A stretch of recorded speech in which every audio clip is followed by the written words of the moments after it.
Welcome to the Money to the Masses podcast, putting you in control of your finances. One is an expert with years of experience giving free advice. The other owns his own microphone and can do the odd bit of editing.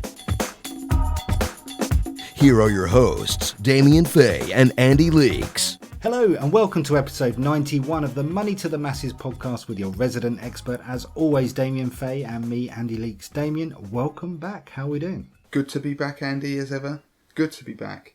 And I'm just thinking, and I just suddenly remembered that the Euros are on, aren't they, Andy? And They are, yeah. and I did my not my bet, but my tip on how to win a predictor, didn't I, on the Euros? I just suddenly, looking at you there, reminded me, and don't ask me why.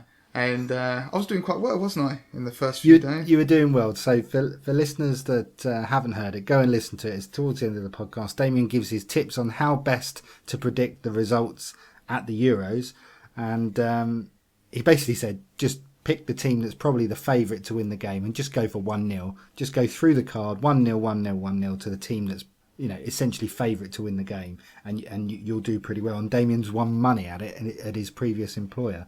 Well, I tell you what, after a few games, you were scarily accurate, because if you ignore the first game, that was 2-1 to France. The England game, that was 1-0 right up until the 92nd minute. So, albeit from a calamitous bit of defending at the end, that would have finished 1-0. You'd have got that one right. A couple of games later, Switzerland beat Albania 1-0. Germany were 1-0 up against Ukraine, again until the 93rd minute, so very, very close to getting that 1-0. And then that followed a couple more results. You got Poland beat Northern Ireland 1-0. Croatia beat Turkey 1-0.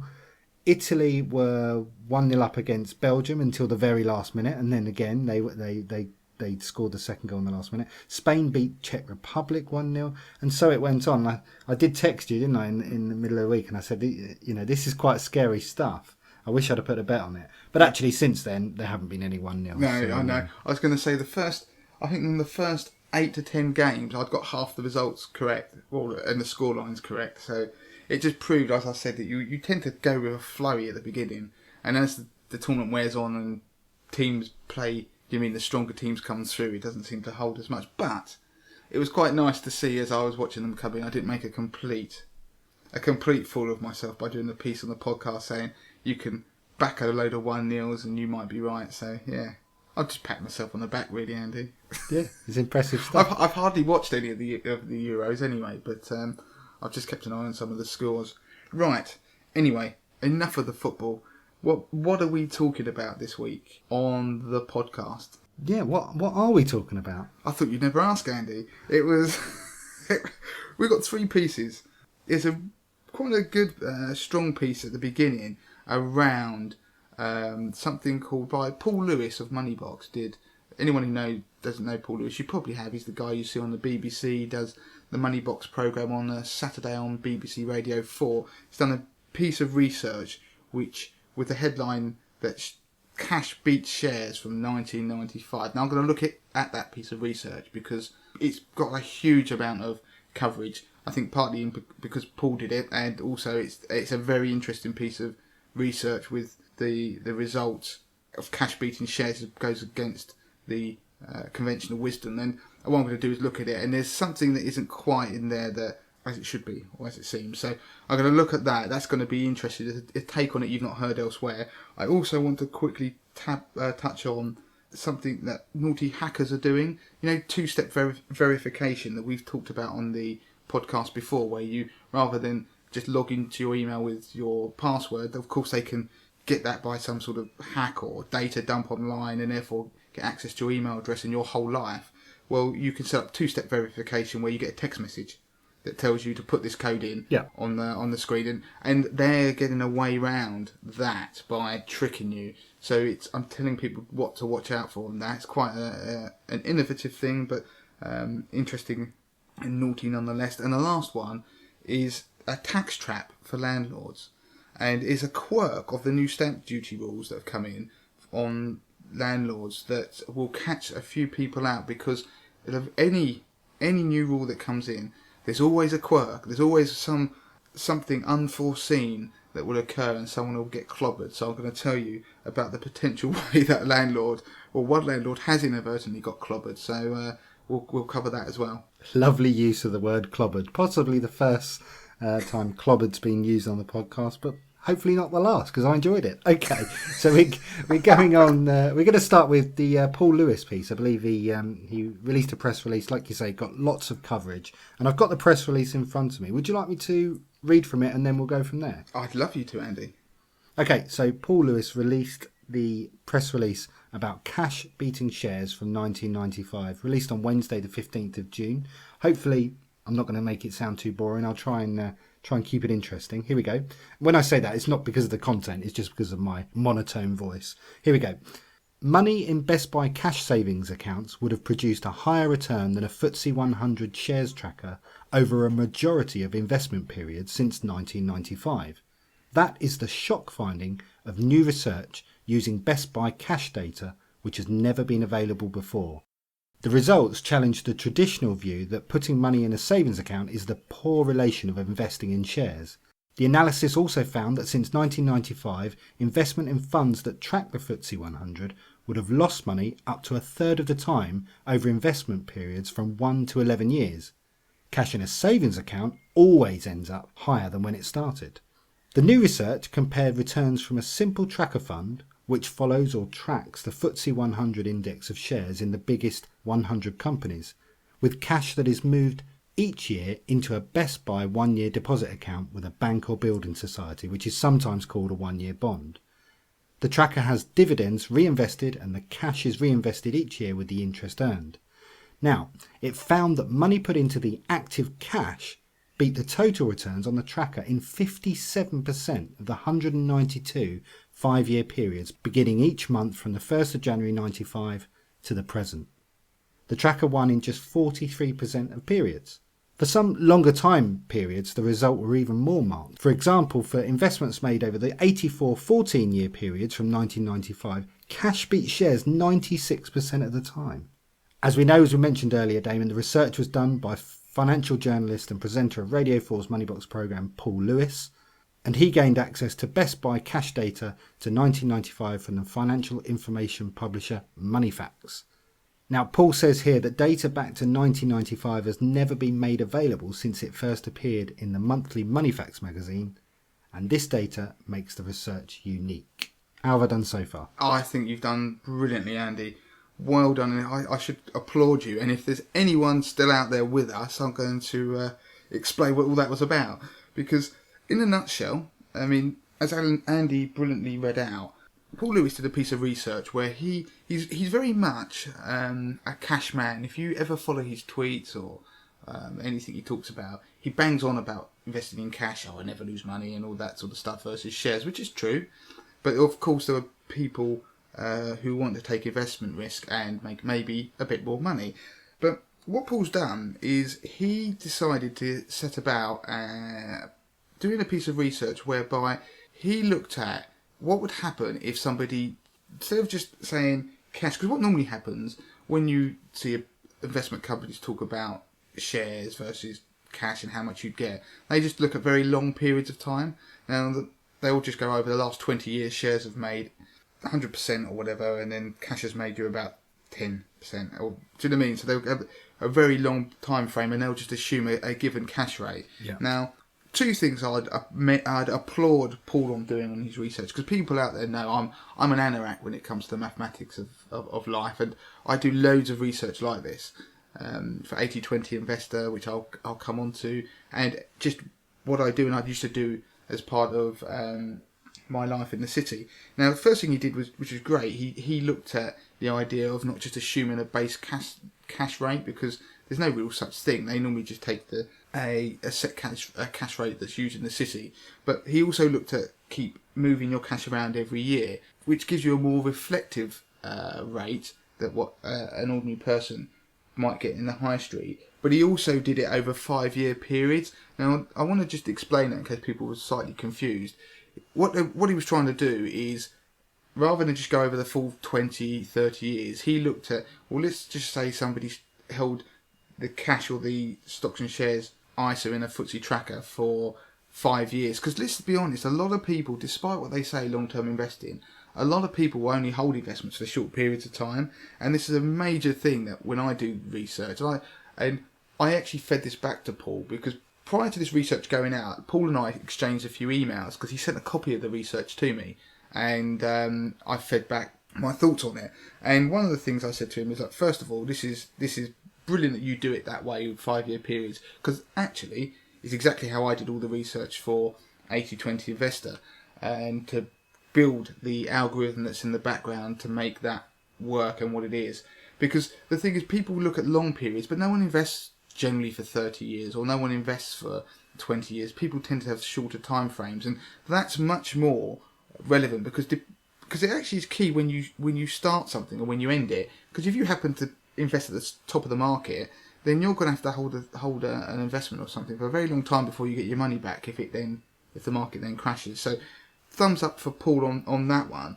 Now, a lot of people you'll see Hargreaves Lansdown will be one of them. They're in the paper. They were coming out in not defiance, but actually saying that not quite embracing what Paul had said. And I was asked by a number of journalists to comment on it in the weekend papers, but I actually declined this occasion because I'd had a private email discussion with Paul. Just I was feeding back my thoughts, and there was no reason why I couldn't, and I know Paul himself wouldn't have minded, but it's just one of those sort of slightly ethical things in my head. And what it boiled down to is that what Paul had done is proven that if you took the best buy, so every year you went and got the best current account out there, or best savings account rate, locked your money away for a year, and then each year did that for 5 years. If you compared that to if you just bought a FTSE tracker, you would have done better more of the time than you wouldn't have. Right. Now, my slight issue with that, well, the first thing I would say is that this research is great because it shows people that the returns on cash are good. Because did you read out the figures, Andy? I can't remember if you read out what the annualised return was, because effectively Paul Lewis worked out that the annualised return was 5% a year on cash. No, we didn't get to that part. It was a bit further down. It was quite a long press release, but yeah, that's what it said. And 5%, which is a lot higher than most people would think. And that was one of Paul's points, is that, well, I think that's not really given enough airtime or even understood by financial advisors or the industry. They always say you're only going to get 2% or 3% or something like that, but it's much higher compared if you'd been in some of the FTSE trackers, which he claimed were only 5.9 or 6% or something like that. So for the extra risk, which is a lot more risk in a FTSE tracker than cash, you wouldn't have actually made much more return on a given year. So that was his point, which I think is valid. But what Paul did is, this is one of the things, when you do analysis and research, you need to always start with not trying to prove something, but getting data and then letting it wash over you and then trying to see what comes out. And then when you come up with a theory that you're starting to formulate, or a hypothesis, you test it, and then when you think, yeah, I've proven this, you then try and destroy it and break it. And you keep doing that until the point you make something that's indestructible, and that's the conclusion you've got. Now, I think with Paul's research, he obviously already likes the idea of cash, but what Paul did prove is he proved if you move your money around every year, then he called it active cash. By keep switching your money around, you would beat if you just bought and hold a FTSE tracker. Now, that was where I fed back to Paul was my slight issue with it. It was good research, and I push it out to people as well, because I think it's good to challenge conventional views. But he actually had two variables going on in that research. He had different assets, so he had cash against equities like shares in a FTSE tracker. But with the cash, he actually had another one, which he had a different process. He had switching, reviewing, so he had actively changing, whereas he was testing it against a buy and hold. Now, as I said, what I would do if I had that research and took it a stage further, which is very difficult to do and probably take you a long, long time. He says probably, because I'm going to hint in a minute I've actually done it. What will happen, the way I would do it is I'd look at different assets. So I go, right, do you know what? Let's go buy and hold on cash versus buy and hold on the FTSE 100 or shares. And that one is known because it's an easy thing to do. You can get software that will just chart it, and shares will win. But then what I would do is go, right, if we're going to go this active cash route, then let's go active with our investment side. So what we would do, rather than just saying a FTSE 100 tracker, because although the constituents of the FTSE 100 might change, you have no control, well, maybe what you do instead is buy different equity funds. So every period of time, the same point you review your cash, you review what fund you're in, Yep. and therefore you go and pick a new one. And by doing that, you're therefore testing the same thing, because you're only actually testing the asset difference rather than the process difference. So you would have both as being active. So am I making sense with that, Andy? Absolutely right, yeah. And that would take a long time to do. And then what you would do is try it with different assets and maybe different time periods of being active rather than 1 year, 5 year. So I'm not knocking Paul's research at all. It's a good piece of research. But when you dig a bit deeper, and I would say is that it does challenge conventional views. And of course, it is easy for people just to every year look at a best buy table on a savings account and pick the top one and move into that. But it's not easy for them to pick a fund at that same point or something, an investment, and hope that, well, with a view that it's going to outperform in the next period of time. Now, coincidentally, this is exactly what 80/20 Investor was all about. When I did the same research effectively, but the difference was I did it with taking an active stance in the investments you had as well. So I compared, well, what would happen if you every 3 months kept changing, or every 6 months kept changing your investments you held, the funds, and what would happen if you changed them with different asset classes, so you went into different assets, not just UK equities. What impact would that have? What's the best outcome? Yeah. And not only would you just change them, how would you determine, what criteria would you test to say, well, this is the method you'd use to pick what would be the fund to switch into? So that is exactly what 80/20 Investor is, and that's what the research behind it comes from. And it took me, because I laughed and said, oh, it'd take you forever. I basically, 2 years ago, shut myself away when I first went on to Money to the Masses full time into basically a room for about 3 months and created this thing. And every time I run the calculations behind it, there's 2 million of them going on at once. And if you ever wondered, I mean, I may have touched upon this story before, but if you've ever wondered how many cells and calculations Google can do at once, well, it's about 2 million, because when you went beyond that, it didn't like it. It would just give me the computer says no. So that's really taking Paul's research. It's a good bit of research, and these methodologies is great in terms he does the 5 year period. So it's sort of lots of rolling periods he looks at. But he does have 2 variables moving on one of them. So if he wanted to be completely airtight and prove that cash beats it, then what he wanted to do was actually vary just the asset class, not the methodology. But without realising, Paul's touched on the point, it's the active part. What boosts your return is not necessarily the asset, it's the process of reviewing and having the ability to easily decide what's the next thing to move into. And so for investing, Paul's idea of just going for the best buy tables for cash, great. There isn't such thing on investing. You're not a best buy table that's going to tell you what's going to do well. No. Do you know what I mean? There's no guarantee. So that's what 80/20 Investor is all about. Now, it's kind of a slight plug for it there, but when we did the returns and analysed the performance of doing that kind of idea where you review, which is baked into 80/20 Investor with a hint of like momentum going on in there, the figures, you know, over a similar period where they were talking perhaps 5% for cash, which is obviously very good, maybe 6 for an equity tracker, going anywhere up to sort of 8% for average stock market fund. And Neil Woodford, you've heard of Neil Woodford? Who hasn't? If you're in investing, who hasn't heard of Neil Woodford? He is the golden child. He is the golden child. He walks on water. He's the man who used to run 2 giant Invesco perpetual funds with over 30 billion in management, and set up his own fund firm, which is doing very well and performing well. He's averaged 12% a year over the period that Paul looked at. Well, when I did the similar analysis a few years ago, the process I'm describing got you 19% a year. That's not a guarantee you're going to get it, but that's the same thing. The process that's baked into what 80/20 is, that's what it returns. You're not going to get 19% every year. No one thinks you're going to do that when you buy equities, but it's just saying with the ups and downs, there are some very strong returns that beat the other ideas out there, Active Cash and Neil Woodford. But 2 things there I want to bring together quite neatly is Cash and Neil Woodford. Now, Cash one of the things that Paul doesn't say in his note, but he's saying that one of the things he says is it shows that the idea of the returns you get on cash isn't probably well understood. The other thing it does demonstrate, though, is something I try to point out to people, that cash is a destination in itself.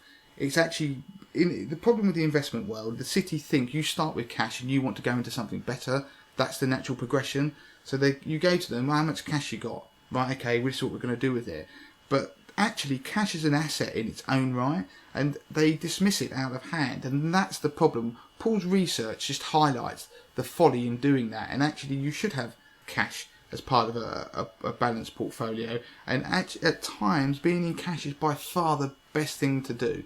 And now, why did I mention that in Neil Woodford? Because this week I just did a review of my £50,000 portfolio. Don't people remember? I run a £50,000 portfolio on 80/20 Investor, because obviously 80/20 Investor and the algorithm and the research I do is for the members to use, but I'm always irritates me that people never put their money where their mouth is, and I mentioned that as a tip the other week. Don't trust people who don't. And so I put 50 grand of money into investments last year to run it, to prove that fact. I begged, borrowed and stole money. I didn't really steal money, but I mean to 50 grand. You quickly went back on that. and ran it. I mean, so it was the net, because people always go, what about charges? But the reason I did it was to show that this works and you can do it without worrying about charges. And I did a roundup the other day, and I'm bearing in mind Neil Woodford can invest 100% of his money in equities, and since he started his new fund, he's the top of the pile in his sector and UK equity funds. What actually happened is I looked at it, and since I've been running it since March 2015, the FTSE, if you'd put yourself in a FTSE tracker, you'd have lost 8%, because the market's tanked with all the various crises that have gone on, China, potential Brexit, Greek crisis, to name just 3 of them. The average fund manager would have lost you 2%. A passive investment would have got you around, basically almost bang on 0%. Neil Woodford would have made you 1.96%. But my portfolio of £50,000 has made 3.72% in that year and 3 months since I started it. So over such a volatile period. Now, yes, I suppose I'm just advertising it out there to people, just pointing out that it's the process that's powerful, and it kind of, Paul Lewis's piece of research enabled me to emphasise that. And the cash part that I'm talking about, interestingly, as an aside, I've just done some fund switches on that portfolio ahead of the UK referendum. But it wasn't because of the UK referendum, sorry, it was just because of the natural process was the time for me to just review them. And I've actually got more in cash than I have ever done in that portfolio temporarily, which is an interesting point to note for people out there ahead of the next week's referendum, so in case there's a Brexit. But there we go. So cash is a destination in itself and an asset to hold, because I'm doing it, and there is a way to beat Neil Woodford. Okay, so we're going to talk about those nasty hackers. They've got a new way of getting around this two-step verification. What's going on? The naughty hackers, Andy, they've been at it again. They've do you know what it is with the hackers? They often need us to be party to the deception if they need us to engage. Now this piece and the next one I'm going to do on the property landlord one is going to be fairly short pieces, because we've done some good investment stuff there this week. But this piece on the hackers and the spoofing text messages. Now, if you've got two-step verification on your email or whatever it could be Evernote or whatever the different products you use, make sure you have, because it stops people breaking into your email. Because if someone gets your email address, they can take over your life, because there's all your bank details, they can reset all your passwords, and it's been done. It was done to a journalist once, and they were blackmailed to try and get their life back. And two-step verification is quite simple. That what happens is when you try and log in, you get sent a text message by Gmail or whoever it is, and so you have to put that into the screen on in front of you, and then they will let you in because they know it's you, because you've got your phone with you. Yeah. Now, what hackers have done, they can obviously, if there's a data dump or there's a hack somewhere where they get your email address and your password, of course they hit your two-step verification and can't go any further. But what hackers are doing, and they are simply sending people text messages, supposedly from whoever the company the person would be expecting a two-step verification text message from. Right. So say Gmail, saying that their account's been compromised, and for a security check, could they text them the number that's been sent to them? Could they forward the number? So effectively, you're sitting there watching the football, and you get a text message that has been spoofed. Looks like they can even change it so it looks like it's come from Google, and it sits in with those Google text messages you probably had previously, or whoever the company you've got two-step verification with. It could be Hotmail, Microsoft, or whatever, and it would say that you need to reply with that number or send it on to somewhere to confirm that your account is still secure. And so people do that, and what's really happened, there's a guy somewhere who's put your email address and password in. It's told him he needs that verification and that verification code, so he's basically texted you to tell you, send it to me, and you do it. But of course it seems so simple, and people are expecting to receive these text messages with codes. They might be thinking, well, this is me protecting myself, but of course they do sometimes need us to engage in order to do these frauds. So if you get a message out of the ordinary and you've not logged in yourself, then alarm bells should be ringing, and you should therefore go on and try and log in or see what's going on in your account and change passwords if necessary. Good stuff. Keep well aware, people. Don't get done by those naughty hackers. Okay. Keep them peeled. Yeah. Talking of naughty people, we're going to talk about landlords. Landlords, yeah. Do you know what I was thinking? I was going to call them pesky. Yeah. I think I've been watching too much Scooby-Doo with my daughter, but those pesky landlords. Obviously, people out there, I'm not averse to people having buy-to-let portfolios, but it has kind of stifled the property market, hasn't it? And George Osborne didn't like them, so he did a host of things to try and put people off of buy-to-lets. And he's succeeding, it would seem, based on the anecdotal evidence I'm hearing from people within the property industry, as I've touched upon in the last couple of podcasts. But one of the things he did is he whacked on a stamp duty charge, an extra stamp duty surcharge of 3% to people who were buying a second property. So whatever the rate you would normally pay on the property you would buy, there was an extra 3% if it was your second home. So if you're buying a holiday let or, let's say, a buy-to-let. And, of course, what happened, before that rate came in April, there was a surge of people trying to get buy-to-lets, because 3% on a house is a lot of money, especially if you're in London. So what happened is there was a big surge, and now it's kind of dropped off a cliff a bit. But, of course, that tax is still around. And there is a quirk that has caught out one or two landlords. And I say it's a quirk because with any new tax rule, there's always an anomaly they've never thought of until it actually occurs, and then they look at the rules and say, yeah, actually, sorry mate, you're the guy who falls through the cracks, you've got to pay 3%. Because what happens is, under the new rules, if you had a house of your own and a couple of properties, you are allowed to, as a landlord, to sell your main residence and buy a new home without being hit by that new 3% surcharge, because they're saying, well, you already had the buy-to-let, you're just moving home. Yeah. So what happens? You move home, and then even if you don't sell your existing house, what would happen is you would actually pay the 3% tax surcharge on top of the normal stamp duty rate, but you'd have 3 years in which to claim it back. So effectively, you don't pay it. But the quirk that's occurred is, if you are a landlord, apparently these landlords in this scenario do exist, whereby they are renting themselves. So you get a landlord who is renting, maybe, and he has a series of buy-to-lets that he's renting out.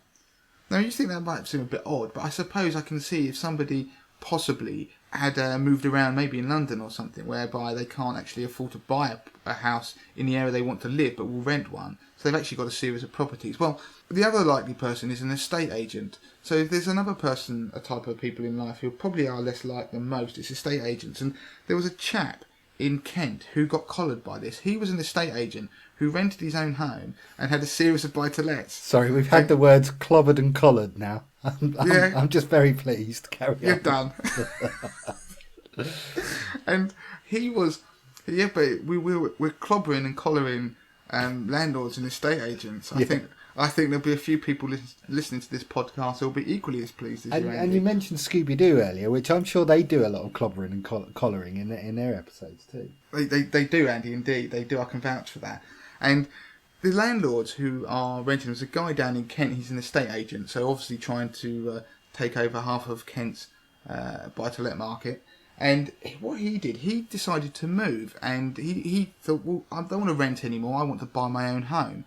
And I don't need to pay that 3% surcharge on my own home because it's my own home. Well, when the house went through, his solicitor had news for him because he was the anomaly, and he had to pay the 3% surcharge on his own residence when he bought it. So he ended up paying a whacking great big stamp duty charge. So it meant something equivalent to an extra 20 grand or something, I think the report was, on his property, which he wouldn't have done if he'd actually owned his original home.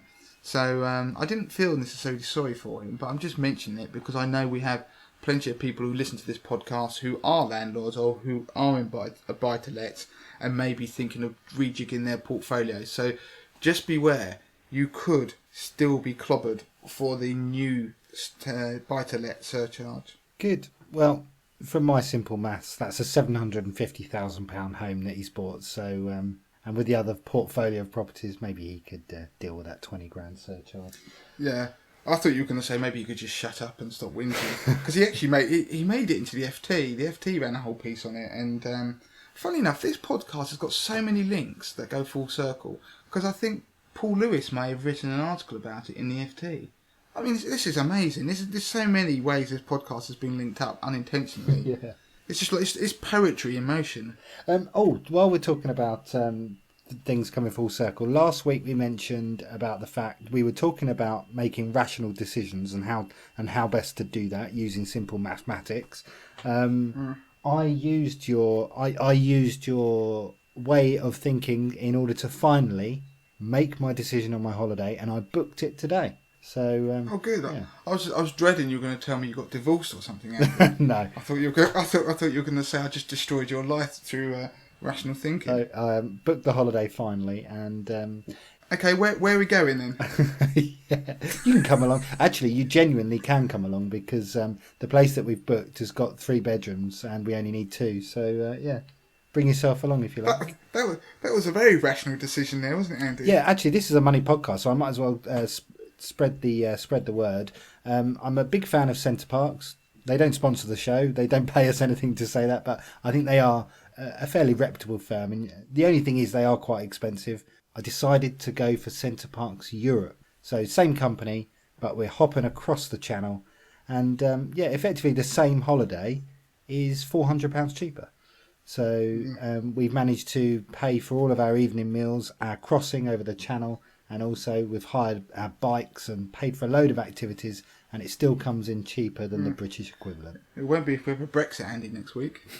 Well, actually, I was going to ask you, what should I do in terms of my euros? Should I put? Oh, we did a podcast on it, didn't we?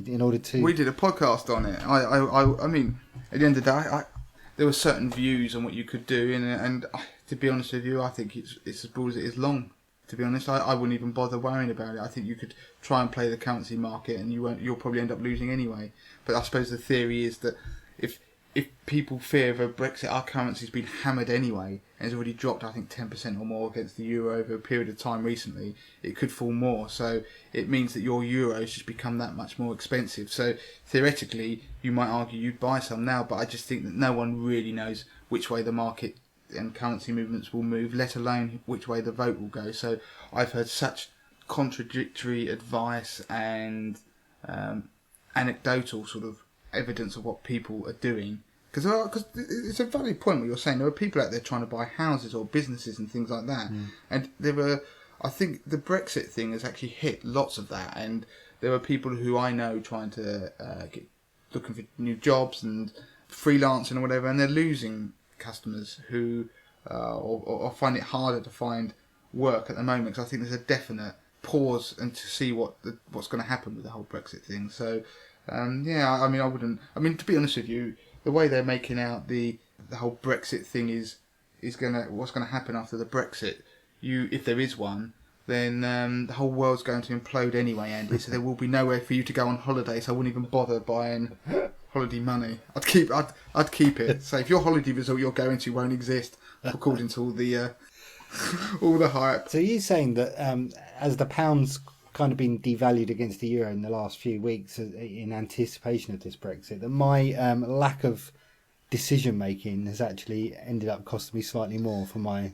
Well, I don't know, because it depends, because another day you'll see it and then the currencies will move in the opposite direction. So I just think that it generally is, if they lose confidence in a country, the currency tends to fall, and people are worried that our currency has fallen in value against lots of others, but they don't all fall against other currencies at the same rate or in the same way.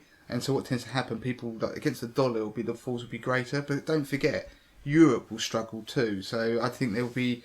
if I was in your situation, Andy, the thing you could do is to go half and half, buy some of your money now and some of it after, because either way you'd end up being probably average. Do you mean you're probably going to end up being just as well off in a way, because you'd end up making some on one side and losing it on the other. Any advantage to paying for everything on card? And should I do it in euros or pounds when I get the option? We've done this as well on our podcast. We're covering previous podcasts here. Well, this is the stuff people like. Dynamic currency conversion is what you're talking about, Andy.